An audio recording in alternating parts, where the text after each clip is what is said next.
এরপর আর কখনো যুদ্ধে যাবে না। ৬২ বছর সার্ভিস দেওয়ার পর পাকাপাকিভাবে অবসরে ভারতীয় বায়ুসেনার যুদ্ধবিমান MiG-21।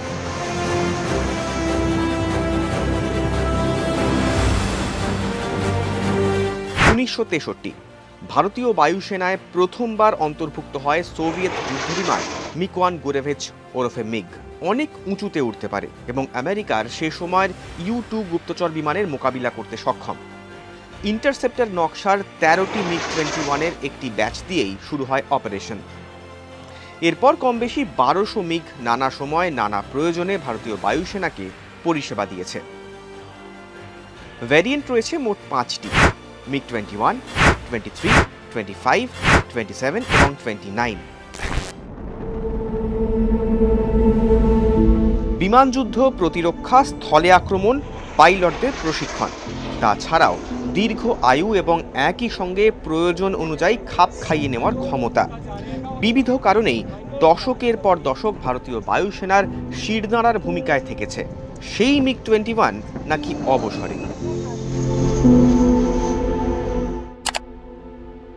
১৯৭২ থেকে ২০১২ ৪০০-র উপর দুর্ঘটনা, ১৭১ জন পাইলটের প্রাণহানি, যান্ত্রিক ত্রুটি কিংবা অন্য ভুলের মাসুল গুনতে হয় সাধারণ মানুষকেও।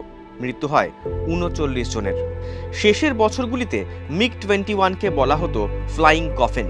মূলত বয়সের কারণেই অবসরে এই যুদ্ধবিমান।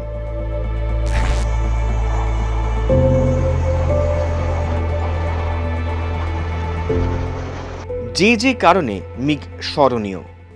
MiG-21 ভারতের প্রথম সুপারসনিক জেট। ১৯৬৫ সালের ভারত পাক যুদ্ধে MiG-21 ব্যবহার করে বায়ুসেনা। ১৯৭১ সালের বাংলাদেশের মুক্তিযুদ্ধ এবং ১৯৯৯-এ কারগিলেও ব্যবহৃত হয় MiG-21। ২০১৯ সালে বালাকোট এয়ার স্ট্রাইক। MiG-21 ব্যবহার করে পাকিস্তানে আশ্রয় নেওয়া জঙ্গি ঘাঁটিতে হামলা করে ভারতীয় সেনা। ইতিমধ্যেই MiG-21-এর শূন্যস্থান পূরণ করতে শুরু করেছে তেজস। Mk-1A এবং Mk-2 মূলত এই দুটি ভ্যারিয়েন্টের উপরেই সবচেয়ে বেশি ভরসা করছে ভারত।